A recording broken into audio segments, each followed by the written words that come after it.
సమూయేలు రాసినటువంటి రెండో గ్రంథం 16వ అధ్యాయం 5వ వచనం ఒక వచనం చదువుతాను. రాజైన దావీదు బహురీము దాపునకు వచ్చినప్పుడు సౌలు కుటుంబీకుడకు గెరా కుమారుడైన షిమియాను ఒకడు అచ్చట నుండి బయలుదేరి వచ్చాను. అతడు వెంట వెంట నడుచుచు దావీదుని శపించుచు. ప్రార్థన. ప్రేమ నమ్మకం గల ప్రియ పరలోక తండ్రి, మీ యొక్క ఘనమైన కృపగల నామను బట్టి వందనాలు. మమ్మల్ని ప్రేమించి మరి రాత్రికాల సమయంలో మీ దాసుల దాకా పరిశుద్ధాత్మ ద్వారా ఇదే అంశాన్ని మాట్లాడారు. ఈ అంశం మాకు ఎంతగానో అవసరం ఉంది కనుక మీరు మాట్లాడారని మేము నమ్ముతూ ఉన్నాం. అలాగే మా ప్రభు మరొకసారి మీ పాదాల చెంతకొచ్చి మనవి చేస్తున్నాను. దాసులలో తన యజమానురాలు తట్టు మరి చేతితోటి చూచినట్లు మీ వాక్యంతో మమ్మల్ని తెప్పరిల్లు చేస్తారని ఎంతగానో ఎదురు చూస్తూ ఉన్నాం. వాక్యం ద్వారా మాతో మా అందరితో మాట్లాడి మమ్మల్ని సంతృప్తిపరిచి ఇక్కడి నుంచి మమ్మల్ని ప్రభు ఆశీర్వదించి పంపించమని మా స్తుతులకు ఆధారభూతుడైన మా ప్రభువైన యేసుక్రీస్తు వారి పరిశుద్ధ నామమును బట్టి అడిగి వేడుకొని ప్రార్థిస్తున్నాం తండ్రి, ఆమేన్. ప్రభునందు ప్రియ సహోదరి సహోదరులారా, ఇందులో మనకి ప్రాముఖ్యంగా ఇద్దరు వ్యక్తులు కనబడతారు. చాలామంది ఉన్నారు కానీ అందులో ఇద్దరు వ్యక్తులు మనకు కనబడతారు. మొదటగా ఎవరంటే దావీదు మహారాజు కనబడతాడు. రెండవదిగా దోషకుడైన షిమీ కనబడతాడు. ఒక వ్యక్తి సాత్వికమైన దావీదు మనకు కనబడతాడు. రెండొక వ్యక్తి మరి సాత్వికం లేకుండా దురుసుగా మాట్లాడే వ్యక్తి మనకు కనిపిస్తాడు. ఓర్పు కలిగినటువంటి దావీదు మనకు ఈ యొక్క అధ్యాయంలో కనిపిస్తాడు. ఉరుము లేని వ్యక్తి మనకు ఈ అధ్యాయంలో కనిపిస్తూ ఉంటాడు. ప్రేమించిన వ్యక్తి కనబడతాడు, ద్వేషించిన వ్యక్తి మనకు ఇందులో కనబడుతూ ఉంటాడు. ఇందులో దేవుడు అమూల్యమైన సత్యాలను ఎన్నో మన ముందు దాచి ఉంచాడు. వాటినే ఒకటికొకటిగా మనం ధ్యానం చేద్దాం. రాజైన దావీదు బహురీము దాపునకు వచ్చినప్పుడు సౌలు కుటుంబీకుడకు గెరా కుమారుడైన షిమియాను ఒకడు అచ్చట నుండి బయలుదేరి వచ్చాను అంటున్నాడు. దావీదు తన జీవితంలో ఎన్నో ఎదురు దెబ్బలు తిన్నటువంటి వ్యక్తి, ఎన్నో ఆటుపోట్లను ఎదుర్కొన్నటువంటి వ్యక్తి దావీదు. ఎన్నో హింసలను, బాధలను, సూటుపోటు మాటలను ఎదుర్కొని ఒక ఉన్నతమైన స్థాయికి దేవుడు తనని తీసుకుని వెళ్ళాడు. క్రీస్తు యేసునందు భక్తితో బ్రతకను ఉద్దేశించిన వారు హింస పొందెదురని తిమోతి పత్రికలో పౌలు తెలియజేస్తున్నాడు. నాయన చూడండి, తిమోతికి తెలియజేస్తున్నాడు పౌలు గారు. రెండవదిగా ప్రభువైన యేసుక్రీస్తు వారు అంటారు, మనుష్య కుమారుని హింసిస్తే అదే హింస మీకు కలుగుతుందని లోకాసువార్తలో తెలియజేశారు. కనుక దావీదు ఎటువంటి హింసలు, ఎటువంటి బాధలు, ఎటువంటి ఇబ్బందులు ఎదుర్కొన్నాడో ఈ అధ్యాయంలో తెలియజేస్తూ ఉన్నాడు. రాజైన దావీదు బహురీము దాపునకు వచ్చినప్పుడు సౌలు కుటుంబీకుడు గెరా కుమారుడైన షిమియాను ఒకడు అచ్చట నుండి బయలుదేరి వచ్చాను అని రాయబడి ఉంది. దావీదు ఎక్కడికి ప్రయాణం చేస్తున్నాడు? మహానయమునకి ప్రయాణం చేస్తూ వెళ్తూ ఉన్నాడు. ఎందుకు ప్రయాణం చేయవలసి వచ్చిందంటే, దావీదు తను రాజుగా ఏలుబడి చేస్తూ ఉన్నాడు. అదే సమయంలో తన కుమారుడు అబషలోము కుయుక్తి చేత రాజ్యాన్ని సంపాదించుకోవాలని, రాజ్యాధికారాన్ని సంపాదించుకోవాలని దావీదు ఎక్కడైతే రాజ్య పరిపాలన చేస్తున్నాడో ఆ యొక్క సమీపానికి వ్యాజ్యము తీర్చుకోవడానికి, లేదంటే వారి యొక్క బాధలను చెప్పుకోవడానికి వచ్చినటువంటి వ్యక్తులను ఈ అబషలోము అనేటువంటి వ్యక్తి ఏం చేస్తున్నాడంటే వారికి ఎదురుగా వెళ్ళి, కొంతమందిని ఏర్పరచుకుని వారికి ఎదురుగా వెళ్ళి, ఈ రాజ్యంలో సరైన వ్యక్తి లేడు, ఒకవేళ నేను ఇక్కడ ఉన్నట్లయితే నేను చక్కగా న్యాయము తీర్తునని అక్కడ ఏం వచ్చినటువంటి వ్యక్తులను వారికి తన యొక్క ప్రభావం, లేదంటే తన యొక్క ఘనతను తెలియజేసుకుంటూ అక్కడ దావీదు యొక్క మహత్యాన్ని, అక్కడ దావీదు యొక్క రాజరేఖాన్ని పడవేసినట్లు అక్కడ మాట్లాడతాడు.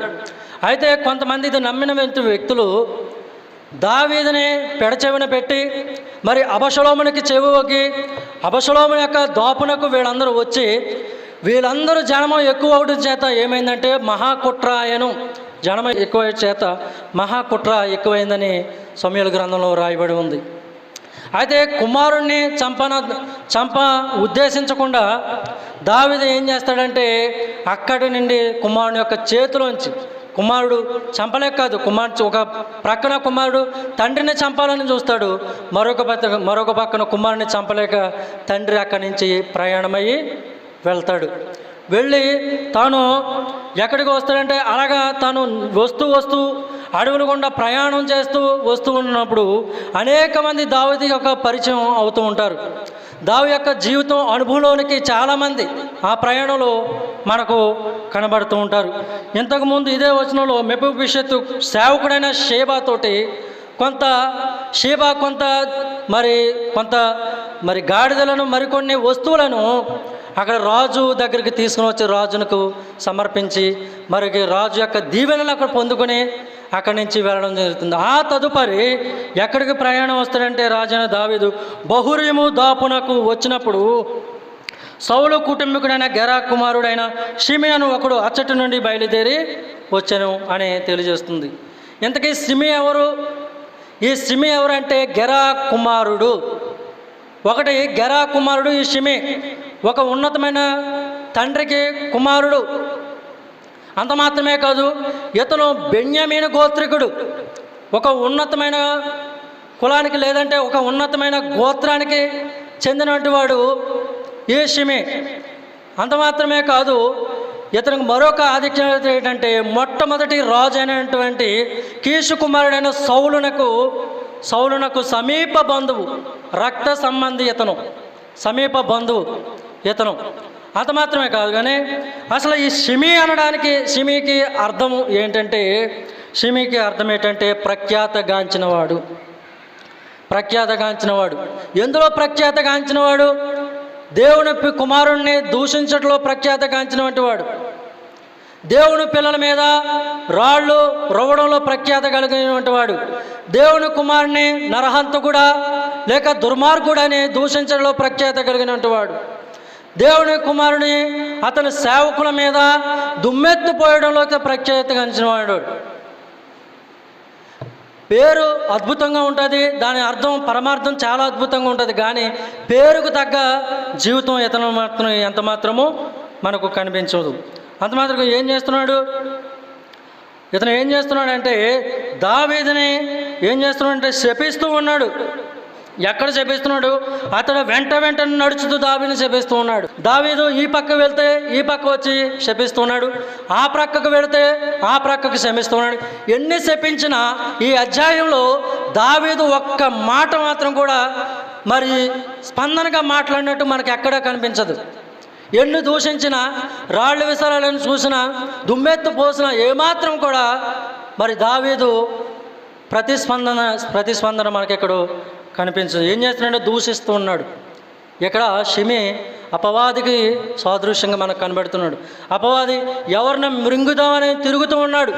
ఏ వ్యక్తిని మింగుదామా, ఏ వ్యక్తిని పడద్రోయదామా అని ప్రతి ఒక్క వ్యక్తి ప్రక్కంట వాడు ఏం చేస్తున్నాడంటే తిరుగుతూ ఉన్నాడు. అసలు ఈ షిమికి నిజంగా బ్రతకాలని అసలు ఆలోచన ఉందంటారా? ఆలోచన ఎంతమంది వ్యక్తులు, ఎంతమంది అధికారులు పక్కన ఉన్నారు కానీ షిమికి ఏమాత్రం కూడా భయం లేకుండా దావీదుని ఏం చేస్తున్నాడంటే అసహించుకుంటూ ఉన్నాడు, ద్వేషిస్తూ ఉన్నాడు, తన క్రూరత్వాన్ని తెలియజేస్తూ ఉన్నాడు.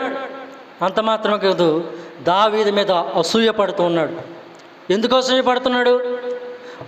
ఒక అగ్ర కులస్తులు లేకంటే అగ్ర గోత్రానికి చెందినవంటి బెన్యామీను గోత్రికులు ఈ రాజ్యాన్ని పరిపాలించాలి. కానీ ఎక్కడో అట్టడుగు నుంచి ఎక్కడో చిట్ట చివరి వచ్చినటువంటి ఈ వ్యక్తి మమ్మల్ని పరిపాలించడం ఏంటి, మా గోత్రికులు వెనక వేసి ఈ వ్యక్తి పరిపాలించడం ఏంటి? ఒక రకమైన అసూయ పుట్టింది ఈ షిమికి, అసూయ పుట్టింది. కనుక అసూయ అత్యంత ప్రమాదకరమైనది. ఇద్దరు అన్నదమ్ములు ఉన్నారు, మనకు బాగా ఎరిగినటువంటి వ్యక్తులు ఉన్నారు. వారు ఇద్దరు అన్నదమ్ములు, ఒక వ్యక్తి దేవునికి తన పంట పొలం నుంచి ఏం తెచ్చాడంటే శ్రేష్టమైన పొలం తేక ఏదో తెచ్చినన్న రీతిగా ఒకడికి తెచ్చి బలి అర్పిస్తాడు. మరొక వ్యక్తి తన మందలోంచి క్రొవ్విన వాటిని దేవునికి ఇంపైనవి తీసుకుని వచ్చినప్పుడు ఏం చేస్తాడంటే వాళ్ళిద్దరూ కూడా దేవునికి ఏం చేస్తారండి, బలి అర్పిస్తారు. అక్కడ బలి అర్పిస్తారు. అర్పించినప్పుడు మరి అందులో ఒక వ్యక్తి మాత్రమే దేవుడు అంగీకరిస్తాడు, మరొక వ్యక్తిని అంగీకరించాడు, కయ్యేను ఏబేలు. మరి కయ్యేను అర్పణ మరి అంగీకరించాడు, కానీ ఏబేలు అర్పణ ఆయన ఏం చేస్తాడంటే అంగీకరిస్తాడు.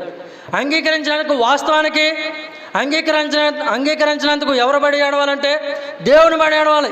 ప్రభువా, నేను ఒకే తల్లి ఒకే మరి తండ్రికి మేము జనించినటువంటి వాళ్ళం, నేను అన్నదమ్ములుగా పుట్టినట్టు వాళ్ళం, నా తమ్ముడు నేను, మేమిద్దరం ఒక తండ్రికి పుట్టినట్టు వాళ్ళం.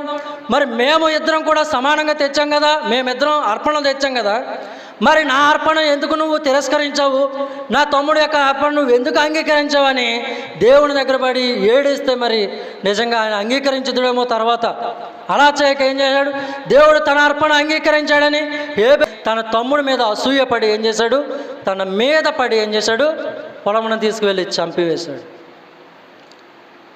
తమ్మునికి మరి అండదండగా ఉండి తన యోగక్షేమాలను చూడవలసిన వంటి అన్న ఏం చేశాడు, చంపివేశాడు. కారణం అసూయ, క్రూరత్వం నిండుకొని ఉన్నది అతనిలోను. లేయ కూడా మనం గమనించినట్లయితే లేయ విషయంలోనూ రాహేలు మరి లేకు పిల్లలు పుట్టినప్పుడు రాహేలు కూడా తన మీద అత్యున్నతంగా ఏం చేసిందంటే అసూయపడి నువ్వు నాకు కుమారుని మరి పిల్లల్ని ఇస్తావు లేదని తన భర్త మీద చెప్పినట్లు మనం గమనించవచ్చు. అసలు గర్భఫలం దయచేసేవాడు ఎవడు, యెహోవా అయిన దేవుడే. ఆయన పాదాల చెంతబడి ఏడిస్తే మరి ఈవిడికి అప్పుడే గర్భం తెరిచేదేమో. కానీ ఎవరి మీద అసూయపడుతుంది, తన సోదరు మీద అసూయపడుతుంది. మన గమనం అన్నదమ్ములు, యోసేపు అన్నదమ్ములు కూడా ఎవరి మీద అసూయపడారు, యోసేపు అన్నదమ్ములు మరి యోసేపు మీద అసూయపడడం గమనింపవచ్చు. మరి తన తండ్రి ప్రేమించిన కారణం బట్టి, వస్త్రాలు ఇచ్చిన కారణం బట్టి, కలల భావం చెప్పిన కారణం బట్టి వారు ప్రేమించవలసిన వారు ఏం చేశారంటే వారు అసూయపడ్డారు. కనుక ప్రియులారా, అసూయ అనేది అత్యంత ప్రమాదకరమైనది. అది ఎప్పుడు ఎలా ఎక్కడ పుడుతుందో ఏ వ్యక్తి కూడా తెలియదు. అసూయ ఒక బాంధవ్యాలను చంపివేస్తుంది, అసూయ ఒక వ్యక్తిని చంపివేస్తుంది. అసూయ ఏం చేస్తుందంటే అవసరమైతే మన ప్రాణాలు, అంటే అసూయ ప్రాణం తీసుకోవడానికైనా లేదా ప్రాణం తీయడానికైనా అది వెనుకాడదు. అసూయ అత్యంత అది కరోనా కన్నా ప్రమాదకరమైనది. అది అన్యులో పుట్టవచ్చు, లేదంటే దేవుని పిల్లల్లో పుట్టవచ్చు, ఎవరిలోనైనా పుట్టవచ్చు. అత్యంత ప్రమాదకరమైనది. కనుక దేవుని పిల్లలైన మనం ఆ విషయంలో కూడా చాలా జాగ్రత్త కలిగి మనం మసులుకోవాలని తెలియజేస్తున్నాం. యోబు భక్తుడు అంటాడు, అసూయ వలన చచ్చెదరు అని రాయబడి ఉంది. యోబు గ్రంథం 5వ అధ్యాయము 2వ వచనంలో రాయబడింది. ప్రభువైన యేసుక్రీస్తు వారిని సిలువకు అప్పగించడానికి ప్రధానమైన కారణం ఏంటంటే ప్రధాన యాజకులు అప్పగించడానికి, సిలువను అప్పగించడానికి ప్రధానమైన కారణం ఏంటంటే అసూయ. పౌలు భక్తుడు అంటాడు, మీరు అసూయ ఉన్నట్లయితే మీరు శరీర సంబంధులే కానీ దేవుని సంబంధులు కాదంటాడు. మరొక చోట ఏమనంటాడంటే అసూయ పరులు దేవుని రాజ్యంలో వారసులు కారు అని అంటాడు.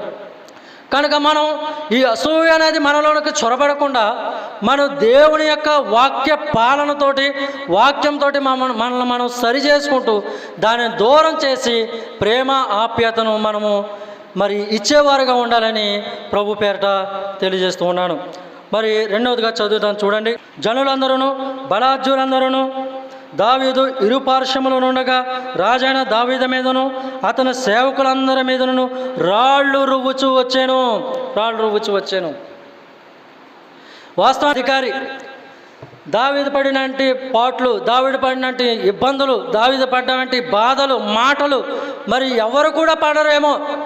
దావీదు అంటాడు, దినమెల్లా నా పేరు చెప్పి ఏం చేస్తానంటే శపిస్తూ ఉన్నారు అన్నాడు.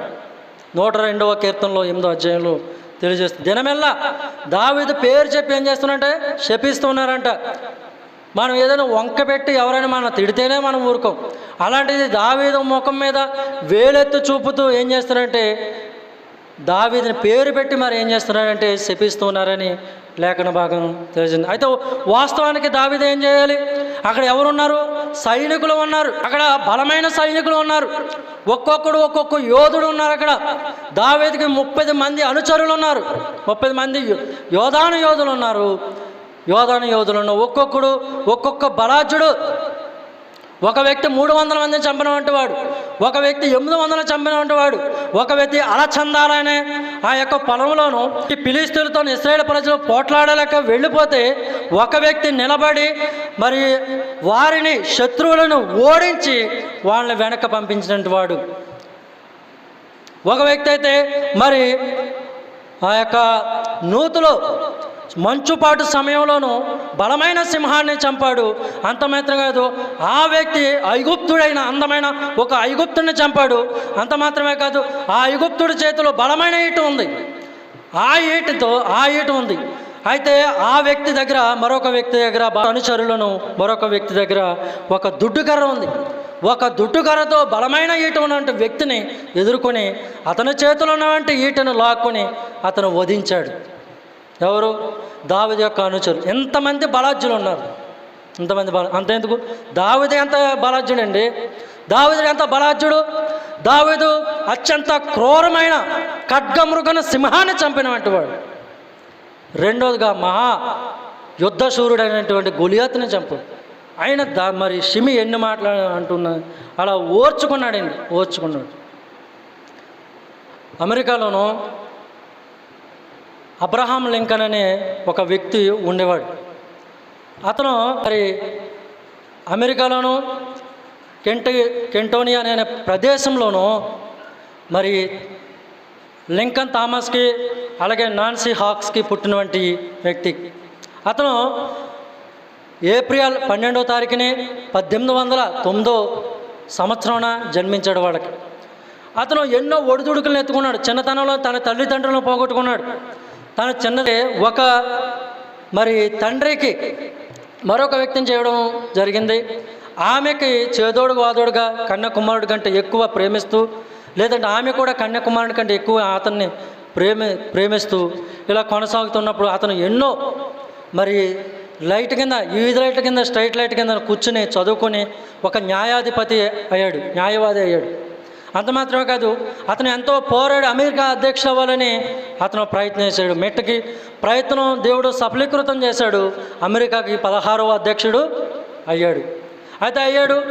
ఏం జరిగిందంటే, తాను మొట్టమొదటిగా తన రాజ్యాధికారాన్ని ఎప్పుడైతే మరి చేతిలోకి రావడం జరిగిందో అప్పుడు ఆ వ్యక్తి ఆ దేశంలో ఉన్నటువంటి పెట్టుబడిదారులను మరి మహా కుబేరులను మరి ఆసాములు వీళ్ళందరినీ పిలిచి దేశ యొక్క అభివృద్ధి కొరకు పెట్టుబడులు పెట్టండి అని సభ ఉపన్యాసం ప్రారంభిస్తూ ఉన్నాడు. అంతలో ఒక వ్యక్తి వారి మధ్యన నిలిచి అన్నాడు, ఆ వ్యక్తి వేసుకున్న ఆ యొక్క షూను తీసి అన్నాడు, ఆ షూలో వేలు పెట్టి ఇలా త్రిప్పుతూ, మిస్టర్ అబ్రహాం లింకన్, ఈ చెప్పు ఎవరు కుట్టారో తెలుసా నీకు? ఇది నీ బాబు కుట్టాడు. నువ్వు ఒక చెప్పులు కుట్టుకునేవాడే కొడుకు. నువ్వు ఏదో నీ అదృష్టం వాడు ఇప్పుడే అమెరికా అధ్యక్షుడు అయ్యావు, పెద్ద గొప్ప కౌరులు ఇక్కడ చెప్తూ ఉన్నావు నువ్వు అన్నప్పుడు ఒక్కసారిగా నివృత్తి అయిపోయి ఏం చేశాడంటే ఒక్క నిమిషం అలా ఓర్చుకుని అన్నాడు, నిజమే, ఎంత మంచి సభలోను నా తండ్రిని నువ్వు జ్ఞాపకం చేసావు, అందుమాట నీకు వందనాలు తెలియజేస్తున్నాను. నిజమే, నా తండ్రి చెప్పులు కుట్టేవాడు, నేను కూడా చెప్పులు కుట్టేవాడిని. నా తండ్రి చెప్పులు కుడితే అది ఒక ఇంచు ఎక్కువైనను ఒక ఇంచు తక్కువైన అవదు, అంత పర్ఫెక్ట్గా నా తండ్రి చెప్పులు కుడతాడు. ఇక్కడ కుట్టిన వారు మీ ఇంటికాడ కుట్టాడు, నీకు కుట్టాడు, మీ ఇంటి వాళ్ళు కుట్టాడు, ఇక్కడ ఉన్నటువంటి చాలామంది కుట్టాడు. మీలో ఎవరికైనా మా తండ్రి కుట్టిన షూ ఒకవేళ అది పొరపాటున పాడైతే నా యొద్దకు తీసుకురండి, నేను దాన్ని కుట్టి మళ్ళీ నా తండ్రి ఎలా ఇచ్చాడో అలాగే నేను మీకు ఇస్తాను. అబ్రహాం లింకన్ని ఆ వ్యక్తి అవమానపరచాలనుకున్నాడు. కానీ అక్కడ తన ఓర్పును బట్టి ఏం చేశాడంటే, అక్కడ ఉంటే సభకులందరూ కూడా అబ్రహాం లింకన్ మాట్లాడిన మాటలు బట్టి మొత్తం ఆ యొక్క సభ మారుమ్రోగిపోయింది. ఒక్క మాట సెలవిస్తే అబ్రహాం లింకన్ పక్కన అనేక మంది యోధులు సైన్యం ఉంది. మరి తన యొక్క దేహము గల్లంతైపోయింది. ఆయన ఓర్చుకున్నాడు, దేవుని యొక్క స్తుతించాడు. ఇక్కడ కూడా అదే జరిగింది. ఈ షిమి ఎంత శపిస్తున్నా, ఎంత రాళ్ళు రువ్వుతున్నా మరి ఏం చేస్తున్నాడంటే షిమిని క్షమిస్తూ ఉన్నాడు. తర్వాత చూద్దాం. జనులందరూ బలార్జులందరూ దావీదు ఇరు పార్శ్వములు ఉండగా రాజైన దావీదు మీదను అతని సేవకులందరి మీదను రాళ్ళు రువ్వుచు వచ్చాను. రాళ్ళు విపరీతం ఎక్కువైపోయింది. ఇక్కడ రాళ్ళు రువ్వుతున్నాడు. రాళ్ళు రువ్వడం అనేది అత్యంత ఘోరమైనది బైబిల్ గ్రంథంలో. ఇక్కడ దావీదు దగ్గర ఉన్న చూడండి జనులు. ఈ జనుల్లోనూ ఒకప్పుడు దావీదు మరి సౌలును భయపడి ఆకీసు మరి రాజు దగ్గర ఉన్నప్పుడు ఆ రాజు దగ్గర ఎంతో నమ్మకస్తుడిగా ఉన్నాడు. ఎంతో నమ్మకస్తుడిగా ఆ రాజు దగ్గర ఉన్నప్పుడు అటువంటి ఫిలిష్తీయులు సర్దారులు ఆ రాజు దగ్గర నుంచి అతను పంపేయమన్నప్పుడు మరి ఆకీషు రాజు అంటాడు, నువ్వు ఎంతో మంచివాడు, నువ్వు నా దగ్గర ఎంతో నమ్మకస్తుడిగా ఉన్నాడు, నీ నమ్మకస్తుని నేను చూశాను కనుక మరి ఫిలిష్తీయులు సర్దారులు నేను ఒప్పుకోవట్లేదు, నువ్వు ఇక్కడి నుంచి వెళ్ళిపో నీ ప్రదేశానికి అన్నప్పుడు మరి అక్కడి నుంచి ప్రయాణమై ఎక్కడికి వస్తాడంటే 3వ దినమందు సిగ్లాగు ప్రాంతానికి వస్తాడు. ఆ యొక్క రాజు దగ్గర నుంచి సిగ్లాగు ప్రాంతానికి వస్తాడు. ఆ సిగ్లాగు ప్రాంతానికి వచ్చినప్పుడు అతను 3వ దినాన్న వస్తాడు. ఆ 3వ దినాన్న వచ్చినప్పుడు ఆ ప్రాంతము మరి వారి ఆడవాళ్ళు ఆ ప్రాంతం మరి కాల్చబడటం ఇవన్నీ చూసినప్పుడు వాళ్ళు ఎంతో ఏడ్చి బాధపడతారు. దావీదు యొక్క మరి భార్యలిద్దరూ కూడా వారిని కూడా తీసుకుని దావీదు ఎంతో దుఃఖించినప్పుడు ఎంత దుష్కార్యము దావీదుని బట్టే జరిగిందని మరి దావీదు పక్కన ఏ జనులు అయితే ఇక్కడ ఉన్నారో అదే జనులు 600 మంది దావీదును రాళ్లతో కొట్టి చంపాలనుకున్నారు. ఇక్కడ ఉన్నటువంటి వ్యక్తులే. దావీదు రాళ్ళు దెబ్బలు మరి దావీదు మీద రాళ్ళు దెబ్బలు వేయాలనుకోవడం ఆ యొక్క సన్నివేశాలు చూడడం దావికి కొత్త ఏమీ కాదు. వాస్తవానికి రాళ్ళు ఎవరి మీద వేయాలంటే మరి మనం చూసినట్లయితే వ్యభిచారము పట్టబడిన స్త్రీని మరి యేసుక్రీస్తు వారిని ఆమెను తీసుకుని వచ్చినప్పుడు మోషే ధర్మశాస్త్రం ఇలా చెప్పబడుతుంది కదా, వ్యభిచారమందు పట్టబడిన స్త్రీని రాళ్లతో కొట్టి చంపమని మన ధర్మశాస్త్రం గ్రంథంలో రాయబడి ఉంది కదా, దీనికి నువ్వేమంటావు అని ఆయన ఏం చేశారంటే ప్రశ్నించారు. అక్కడ ఒకటి మనం గమనింపాలి. దేవుని బట్టి వాళ్ళు ఆధారం చేసిన ధర్మశాస్త్రమును బట్టి పాపము చేసిన వారికి రాళ్ళు వేసి కొట్టాలి, అది ధర్మశాస్త్రం యొక్క రూలు. అయితే ఇక్కడ దావీదు ఏ పాపం చేశాడు? రాళ్ళు రువ్వుతున్నాడు ఈ షిమీ అనే వ్యక్తి. ఆయన ఏం చేస్తున్నాడంటే మరి దావీదు ఓర్చుకున్నాడు కనుక పాత నిబంధన ప్రకారం పాపం చేసినటువంటి వ్యక్తిని కొట్టాలి. కానీ అలా మరి ఇక్కడ షిమీ ఏం చేస్తున్నాడంటే ఏ పాపం చేయనటువంటి దావీదు మీద రాళ్ళు వేసే ప్రయత్నం చేస్తున్నారు. అక్కడ యేసుక్రీస్తు వారు అదే అధ్యాయంలో యేసుక్రీస్తు వారి మీద కూడా వాళ్ళు రాళ్ళు రువ్వే ప్రయత్నం చేశారు. అపోస్తలుడైన పౌలు అంతియొక్క ఈకోనియ అనే పట్టణంలోనూ సువార్త ప్రకటించిన సొంత జనటువంటి యూదులే ఏం చేశారంటే రాళ్లతో అతన్ని కొట్టి పట్టణం వెలుపలకి వీడ్చివేశారు. ఆయన మళ్ళీ అపోస్తలుడైన పౌలు గారు వచ్చి అక్కడ మళ్ళీ సువార్త ప్రకటించినట్లుగా మనం గమనింపవచ్చు. తర్వాత ఏమంటున్నాడు ఈ షిమీ 7వ వచనంలో, ఏ షిమీ నరహంతుడా దుర్మార్గుడా చీపో నీ వేళ వల్ల నువ్వు వేళగొట్టిన సౌలు ఇంటి వారి హత్యను యెహోవా నీ మీదకి రప్పించి యెహోవా నీ కుమారుడైన అబషలోము చేతికి రాజ్యమును అప్పగించి ఉన్నాడని సెలవిస్తున్నాడు. ఏమన్నాడు? ఒకటి నరహంతుడా అంటున్నాడు, రెండోది దుర్మార్గుడా అంటున్నాడు. అయితే ఈ షిమీ పలికిన మాటలో ఒకటి వాస్తవం ఉంది. ఏంటంటే నరహంతుడా అనేది మాట వాస్తవం. ఎందుకంటే మరి బెత్షెబా విషయంలోనూ బెత్షెబా యొక్క భర్తని మరి ఊరియాని చంపించావని నాతాను ప్రవక్త ద్వారా అక్కడ మనం పలకడం మనం గమనింపవచ్చు. నువ్వు ఏం చేసావంటే నరహంతుడు అని ఒక విషయాన్ని మనం గమనింపాలి. ఇక్కడ దేవుడు మరి ఆ విషయంలోనూ క్షమించాడు, మరి బెత్షెబా విషయంలోనూ కూడా క్షమించాడు. ఆ 2 విషయాలు క్షమించాడు. తర్వాత అంటాడు బెత్షెబా విషయంలో తప్ప అని ఏం చేస్తాడంటే దేవుడు సాక్ష్యం చెప్తాడు. అయితే అక్కడ మనం ఒకటి గమనింపాలి. ఏంటంటే వాస్తవానికి దావీదు చేశాడు, దేవుడికి అయిష్టమైన కార్యం చేశాడు, దేవుడు క్షమించాడే కానీ గాయములు మానని కానీ దేవుడు క్షమించాడే కానీ మచ్చ మాత్రము అలా మిగిలిపోయింది. ప్రభుని ఎరగక ముందర మనం ఎలాంటి దుష్కార్యము చేసినా ప్రభు అయిన యేసుక్రీస్తు వారు క్షమిస్తారు. క్షమిస్తారు. బుద్ధిపూర్వకంగా మనం పాపము చేసినప్పుడు ఆయన ఎంత మాత్రము కూడా క్షమించడం. అయినప్పటికీ తన కృపచేత ఆయన పాదాల చెంత మనం పాడినప్పుడు మరి పడి ఏడ్చినప్పుడు ఖచ్చితంగా క్షమిస్తాడు. అయితే మచ్చలు మాత్రం మిగిలిపోయి రక్షించబడిన మనము మన భయభక్తులు కలిగి మన యొక్క రక్షణ కొనసాగించని మచ్చలేని మన ప్రభు అయిన యేసుక్రీస్తు మచ్చలేనిగా ఎలాగా జీవించాడు, అదే రీతిగా రక్షించబడిన తరువాత మనం ఆయనకు ప్రీతికరంగాను మచ్చలేని వారిగా మనం ఉండాలి. మాకు బాగా తెలిసినటువంటి ఒక సువార్తికుడు ఉన్నాడు. జాగ్రత్తగా ఉన్నాడు. ఒక సువార్తికుడు ఉన్నాడు. ఆయన ఒక ఉన్నతమైన బైబిల్ కాలేజీని నడిపించేటువంటి వ్యక్తి. మరి సాతాను తను ఎలా పట్టుకున్నాడో తెలియదు, కానీ ఆ యొక్క సేవకుడిని ఒక స్త్రీ చేత మోహించినప్పుడు సాతానుడు ఆమె యొక్క ఒళ్ళో ఆయన పడిపోయినప్పుడు దేవుని పాదాల చెంత మరి మొరలిల్లాడు. దేవుడు క్షమించాడు.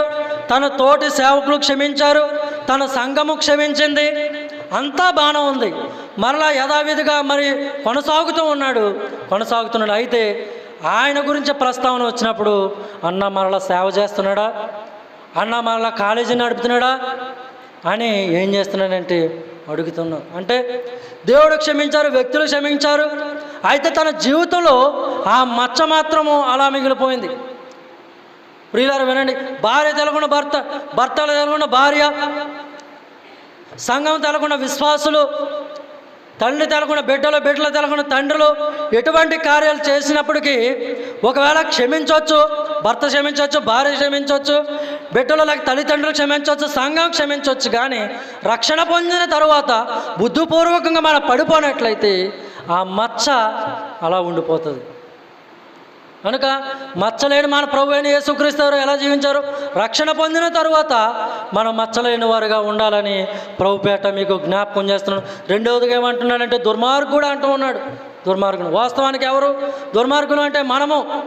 అన్యజనులు మిమ్మల్ని ఏ విషయంలో దుర్మార్గులు అన్నారో ఆ విషయంలో మీ యొక్క దేవుని దర్శన దినమందు మరి మహిమపరచబడినట్లు సత్ప్రవర్తన గలవారే వారి ఎదుట మీరు నడుచుకోవాలని పౌలు గారు తెలియజేస్తూ ఉన్నాడు. వాస్తవానికి మనము శత్రువు.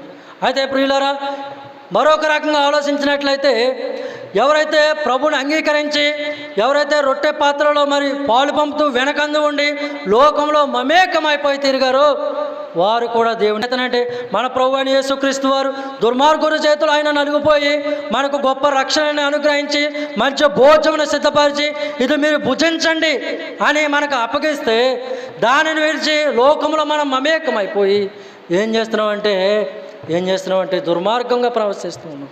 దేవుని మరిచిన వారు ఎవరైనా సరే, సంఘంలో వారు ఎవరైనా సరే వారు దుర్మార్గులతో సమానం. ఏలి కుమారులు దేవుని ఎరగని వారే దుర్మార్గులై ఉన్నారని లేఖన భాగం తెలియజేస్తూ ఉంది. ఎరగని వారంటే దేవుడు తెలియదా? దేవుని యొక్క కట్టడలు తెలియదా? దేవుని యొక్క నియమములు తెలియదా? సమస్తమును తెలుసు వారికి. అయితే వాటిని అన్నీ ఎప్పుడైతే మరిచి వారు తిరిగి ఇష్టానుసారంగా అపవిత్రం చేశారో అందును బట్టి వారి గురించి ఏం రాయబడిందంటే దేవుని ఎరగని వారే దుర్మార్గులని అక్కడ రాయబడి ఉంది. మళ్ళా చదువుతున్నాం చూడండి, 7వ వచనం. ఏషమే నరహంతుకుడా, దుర్మార్గుడా, చీపో నీ వేల వలనని నువ్వు వేలగొట్టిన సౌలు ఇంటి వారి హత్య యెహోవా నీ మీదకి రప్పించి యెహోవా నీ కుమారుని అబ్షాలోము చేతికి రాజ్యమును అప్పగించి ఉన్నాడు అంటున్నాడు. ఒక నింద ఇక్కడ దావీదు మీద మోపుతూ ఉన్నాడు. నువ్వు సౌలు ఇంటి వారిని చంపావంటున్నాడు. సౌలుని కాదు, సౌలు యొక్క కుటుంబాన్ని మొత్తం నువ్వు చంపావని దావీదు మీద నింద మోపుతున్నాడు. ఈ విషయంలోనూ అపోస్తలుడైన పౌలు ఒక శ్రేష్టమైన మాట తెలియజేశాడు. దాన్ని మనం చూద్దాం. చూడండి, పేతురు రాసినటువంటి మొదటి పత్రిక రాసినట్టు మొదటి పత్రిక 3వ అధ్యాయం 16వ వచనం నుంచి చదువుతున్నాను చూడండి. మీలో ఉన్న నిరీక్షణ గురించి మిమ్మల్ని హేతువడుగు ప్రతివానికి సాత్వికంతోనూ భయముతోనూ సమాధానం చెప్పుటకు ఎల్లప్పుడూ సిద్ధంగా ఉండి మీ హృదయమైనందు క్రీస్తును ప్రభువుగా ప్రతిష్ఠించుడి. అప్పుడు మీరు దేవుని విషయమై గమనించండి, అప్పుడు మీరు దేవుని విషయమై దుర్మార్గులని దూషింపబడుదురో దాని విషయమై క్రీస్తునందు మీ సత్ప్రవర్తన వల్ల మీ సత్ప్రవర్తన మీద అపనింద వేయవారు సిగ్గుపడుదురు అంటున్నాడు. అపనింద వేయవారు మీ సత్ప్రవర్తన ద్వారా ఏమవుతారంట? సిగ్గుపడతారంటున్నాడు. షిమే దావీదు యొక్క సత్ప్రవర్తన వల్ల ఒకానొక దినాన సిగ్గుపడి యోర్దాను నది యొక్క తీరానికి అక్కడికి మరి దావీదు ప్రయాణం చేస్తున్నప్పుడు దావీదు దగ్గరికి వచ్చి క్షమాపణ అడిగి నేను పాపం చేశానని సాష్టంగా పడినట్లుగా మనం అక్కడ గమనింపవచ్చు. కనుక ఇక్కడ షిమే మన అత్యంత దుర్మార్గం యొక్క స్థితిని మనం గమనింపవచ్చు. ఒకటి ఏం చేస్తున్నాడంటే దావీదు మీద నింద మోపుతున్నాడు, ఒక కుటుంబాన్ని చంపమని నింద మోపుతున్నాడు. తర్వాత ఏమంటున్నాడంటే నీ మీదకి రప్పించి యెహోవా నీ కుమారుని అబషలోము చేతికి రాజ్యమును అప్పగించాను అంటున్నాడు. అబషలోమునికి దేవుడు రాజ్యం అప్పగించాడండి. అబషలోముకి కుయుక్తి చేత దాన్ని సంపాదించుకునే ప్రయత్నం చేశాడు. దేవుడు అప్పగించలేదు. దేవుడు కోరుకున్నటువంటి వాడు కాదు అబషలోము రాజ్యాధికారానికి. కుయుక్తి చేత దాన్ని ఏం చేశాడు? తాను సంపాదించుకోవాలని అనుకున్నాడు. అయితే తర్వాత అంటున్నాడు యెహోవా నీ కుమారుడైన అబ్షాలోము చేతికి రాజ్యమును అప్పగించి ఉన్నాడు.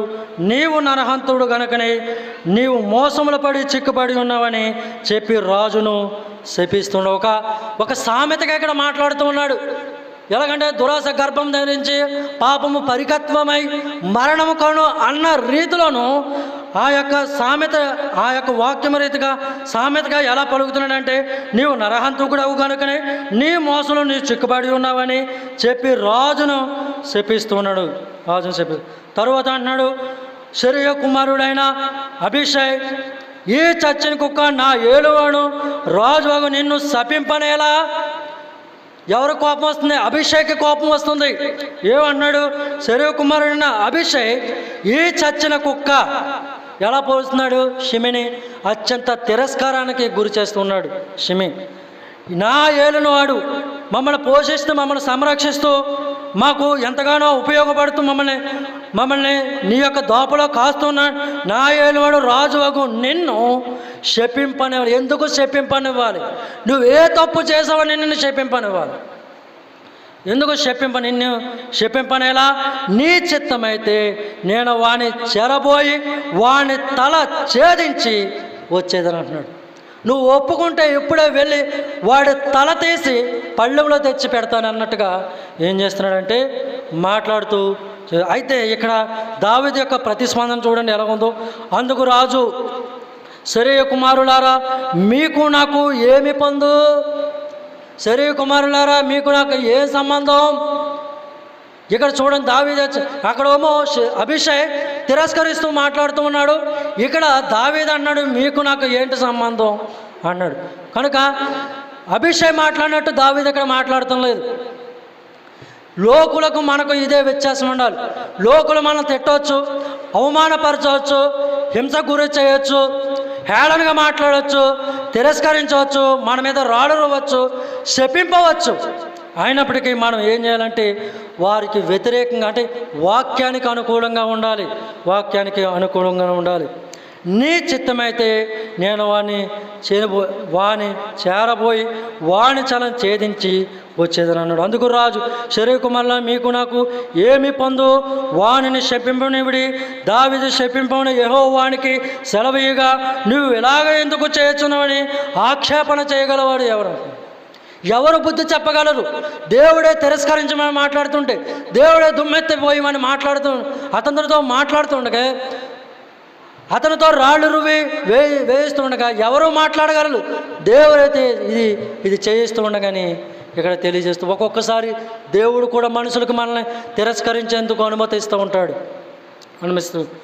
అందుకు రాజు, శరీర కుమారులు మీకు నాకు ఏమి పొందు, వాని శపింపనీయుడి, దావీదు శపింపమని యెహోవానికి సెలవిగా నీవు ఇలాగ ఎందుకు చేయుచునని ఆక్షేపణ చేయగలడు ఎవడని చెప్పి అభిషేక్ తన సేవకులందరితో పలికినది ఉండగా, కడుపున పుట్టిన నా కుమారుడే నా ప్రాణము తీయుచుండగా ఈ బెన్యామీనుడు ఈ ప్రకారము చేయుటకు ఏమి ఆశ్చర్యము, వాడి జోడి మానుడి యెహోవానికి సెలవిచ్చును కనుక వానిని శపింపనివ్వడి.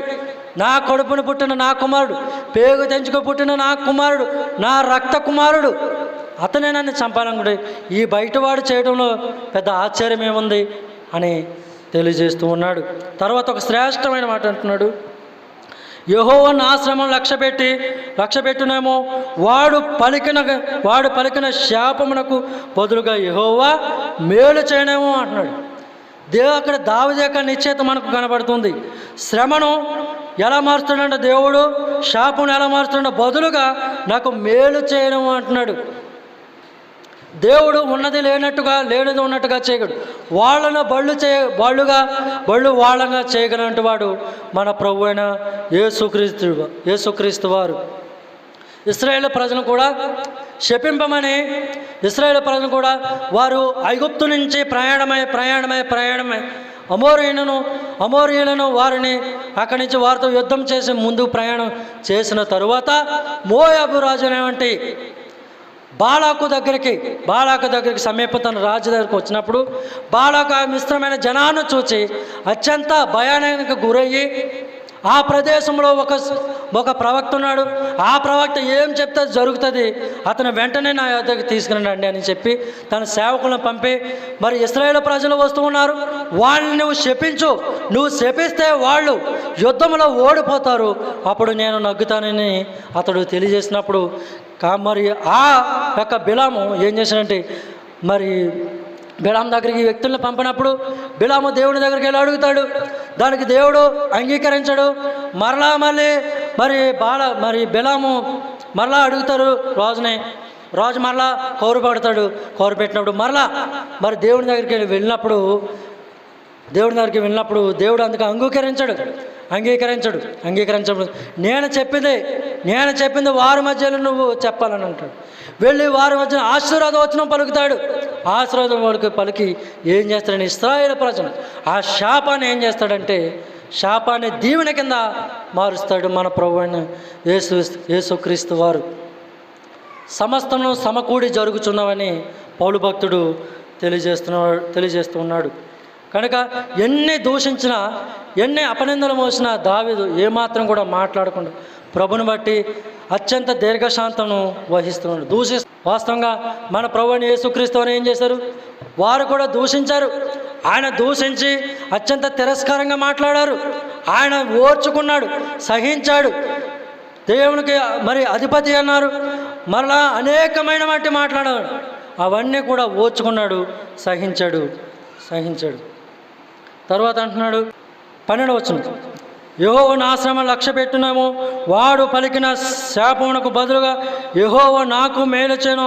అంతటా దావీదు వారును మార్గమున పోయిరి. వారు పోచుండగా షిమి అతనికి ఎదురుగా కొండ ప్రక్కన పోవచ్చు అతనిని మీదకి రాళ్ళు విసురుతూ ధూళి ఎగరగొట్టుచూ ఉండెను. మళ్ళా రాళ్ళు విసురుతున్నాడు. వారి యొక్క దారిన వెళుతుండగా ఈ షిమైనటువంటి వ్యక్తి తన యొక్క లోపల ఉన్నటువంటి ఆ క్రూరత్వాన్ని మరి ఏం చేస్తున్నాడు, బయట పెడుతూ వాళ్ళ మీద దుమ్ము పోస్తూ అలాగే రాళ్ళు విసురుతూ ఉన్నాడు. అలాగైతే ఈ షిమిని దేవుడు వదిలిపెట్టాడా? ఈ షిమి విషయంలో దేవుడు మరి దావీదు నిజంగా క్షమించాడంటే క్షమించాడు. కానీ తన మరణాన్ని తన కుమారుని ద్వారా జరిగించాడు. ఎవరి మరణం? షిమి యొక్క మరణం తన కుమారుని ద్వారా జరిగించాడు. చూడండి, రాజులు రాసినటువంటి గ్రంథం 2వ అధ్యాయం. దావీదు దృష్టిలో మరి షిమి ఎలా మిగిలిపోయాడు ఇక్కడ చాలా క్లియర్గా రాయబడి ఉంది. 2వ అధ్యాయం 8వ వచనం చూడండి. మరియు బెన్యామీయుడైన గెరా కుమారుడును బహురీము ఊరువాడైన షిమి నీ యొద్ద ఉన్నాడు. నేను మహానయమునకు వెళుచుండగా అతడు నన్ను శపించెను. నన్ను ఎదుర్కొనకై అతడు యోర్దాను నది యొద్దకు దిగిరాగా యెహోవాతో కత్తి చేత నేను చంపనని ప్రమాణం చేసి తిని, వాని నిర్దోషిగా ఎంచవద్దు, నీవు సుబుద్ధి గలవాడు గనుక వానిని ఏమి చేయవలో అది నీకు తేలును. వాని నెరసిన తల వెంట్రుకలు రక్తంతో సమాధికి దిగజేయము అన్నాడు. దావీదు అతను చంపలేదు కానీ, ప్రత్యక్షంగా చంపలేదు కానీ, పరోక్షంగా తన గురించి ప్రకటిస్తూ ఉన్నాడు. తన యొక్క మరణాన్ని, ఎవరో షిమి యొక్క మరణాన్ని గురించి ఇక్కడ తెలియజేస్తూ ఉన్నాడు. ఏమన్నాడంటే, వాని నిర్దోషంగా ఎంచవద్దు. దావీదు దృష్టిలో తను దూషించిన శపించిన షిమి ఎలా మిగిలిపోయాడంటే వాడిని నిర్దోషంగా ఎంచవద్దు అన్నాడంటే అతను ఒక వంచకుడుగా మిగిలిపోయాడు. దావీదు దృష్టిలోను ఎంచవద్దు, నువ్వు సుబుద్ధి గలవాడు కనుక వాడిని ఏమి చేయవలో అది నీకు తేలును. వాడిని నెరసిన తల వెంట్రుకల రక్త భూమిలోకి, అంటే బ్రతుకుండగానే వాడిని భూమిలోకి, మనం అంటాం చూడండి, వాడు బ్రతుకుండగానే చంపే అన్న రీతికి ఇక్కడ మాట్లాడుతూ ఉన్నాడు. ఎలాగంటే ఇక్కడ షిమి సొలొమోను రాజు దగ్గరికి వచ్చేవాడు. షిమి వయసు వచ్చిన వాడుగా మనకు కనబడుతున్నాడు, పెద్దవాడిగా కనబడుతున్నాడు. నెరసిన తల వెంట్రుకలు అని రాయిపోయాడు. అంటే అతడు మరి దావీదుని శపించినప్పటికి ఒక యవన ప్రాయంలో ఉన్నాడు.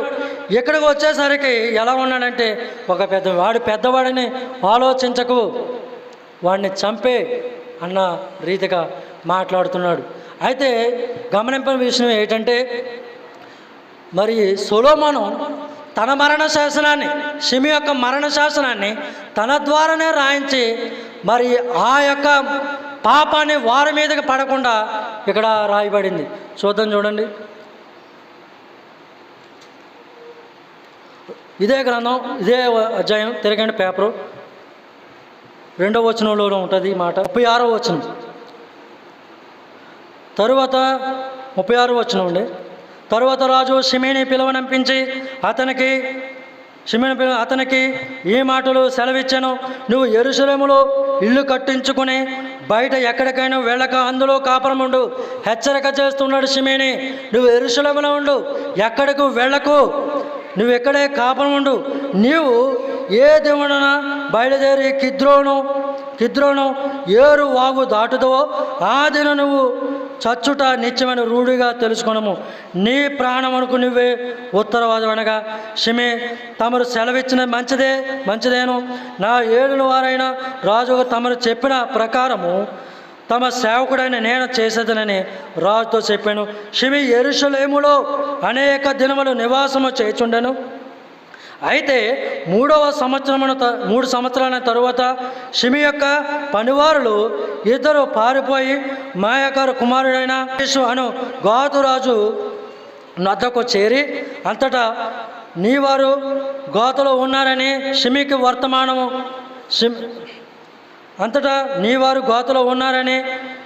వర్తమానం కాగా, షిమి లేచి గాడిద గంట కట్టి తన పనివారిని వెతుకు గాతులను ఆకీషు వద్దకు పోయాను. ఇలాగన షిమి పోయి గాతులని తన పనివాణిని వారిని తీసుకుని వచ్చాను. షిమి యెరూషలేములో నుండి గాతునకు పోయి వచ్చినని సొలొమోనుకు వర్తమానము కాగా రాజు షిమిని పిలువనంపించి అతనితో ఇట్లా, నీవు ఏ దినమందు బయలుదేరి ఏ స్థలముకైనా వెళ్ళవద్దని, ఏదైనా నీవు మరణమగుతావని, ఆ దినమున నువ్వు మరణమగుతావని నిత్యంగా తెలుసుకునవాలని యెహోవా తోడని నేను నీకు ఖండితంగా ఆజ్ఞ ఇచ్చితిని, నీ చేత ప్రమాణం చేయించింది కదా. మరియు తమరు సెలవిచ్చినది మంచిది, నేను ఒప్పుకుంటుని, కాబట్టి యెహోవా తోడని నువ్వు చేసిన ప్రమాణము మేము నీకు ఆజ్ఞాపించిన ఆజ్ఞను గాయకొన పోతువి అని అడిగి, నువ్వు మా తండ్రి అయిన దావీదుకు చేసినట్లు నీ హృదయంలో మెదులుచున్న కీడంతయో నీకు తేలును. నీవు చేసిన కీడు యెహోవా నీ తల మీదకి రప్పించను. అయితే రాజు అయిన సొలొమోను ఆశీర్వాదము పొందును. దావీదు సింహాసనమును యెహోవా సముఖమందు సదాకాలము స్థిరపరచబడినని షిమితో చెప్పి, రాజు యెహోయాదా కుమారుడైన బెనాకు సెలవేగా అతడు బయలుదేరి వాని మీద పడి వాణిని చంపాను. ఈ ప్రకారము రాజ్యము సొలొమోను వశమున స్థిరపరచబడేను. దావీదు మరి మరణిస్తూ షిమీను గురించి లాస్ట్గా చెప్పింది ఎవరంటే సొలొమోనుకి షిమీను గురించి చెప్పాడు. అప్పుడు మరణించాడు. ఇక్కడ సొలొమోను మరి రాజ్యం ఎప్పుడు స్థిరపడ్డదంటే షిమీ మరణించి తన చోతే షిమీ తోటే తన యొక్క మరణ శాసనాన్ని దేవుడు రాయించాడు. అయితే ఎందుకు దేవుడు మరణ శాసనాన్ని ఇక్కడ రాయించాడంటే, మరి నీ అధికారులను నిందింపవద్దని నిర్గమాకాండం 22వ అధ్యాయంలో రాయబడింది. అదే క్రొత్త నిబంధన వచ్చేసరికి ప్రభువైన యేసుక్రీస్తు వారు రాజకుమారుని గురించి సెలవిస్తూ 10 మేనాల గురించి వివరిస్తూ 10 మేనాలు కొంతమంది వ్యక్తులకు ఇచ్చి ఆయన వెళ్ళిన తర్వాత కొంతమందిని ఆయన వెళ్ళిన తర్వాత కొంతమంది ఆ వ్యక్తి మమ్మల్ని ఏలుబడి చేయడం మాకిష్టం లేదని ఆ రాజకుమారుని గురించి సెలవిచ్చినప్పుడు మరలా వచ్చి ఆ మేనాల గురించి అతను తెలుసుకుని మరలా వచ్చి ఎవరైతే తనని రాజ్యాధికారం చేయొద్దని అన్నాడు, ఆ రాజ్యాధికారులు ఏం చేశాడో కొత్త నిబంధన గ్రంథంలో రాయబడింది. చూడండి. లూకా సువార్త 19వ అధ్యాయం 27వ వచనంలో రాయబడి ఉంది.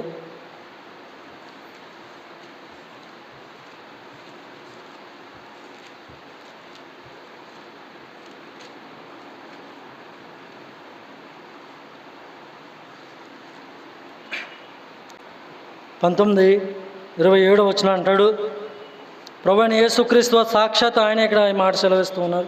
మరియు నేను తమ్మును ఏలుటకు ఇష్టము లేని నా శత్రువులు ఇక్కడ తీసుకుని వచ్చి నా ఎదుట సంహరించుడి అని చెప్తున్నాడు. కనుక దేవుని యొక్క అధికారాన్ని ఎదిరిస్తే వారు ఎవరు దేనికి గురవుతారంటే సంహారానికి గురవుతారని దీని ద్వారాగా మనకు తెలియజేస్తున్నాం. కనుక దావీదు యొక్క ఓర్మును మనం అవలంబించాలి. షిమి యొక్క వ్యక్తిత్వాన్ని ఏమాత్రం కూడా, తన అసూయను ఏమాత్రం కూడా మన జీవితంలోకి రాకుండా మన బహుజాగ్రత్త కలిగిన వారమై ఉండాలని దేవుని పేరట మీకు ఈ మాటలు తెలియజేస్తూ ఈ మాటలు ముగిస్తున్నాను. అందరికీ వందనాలు.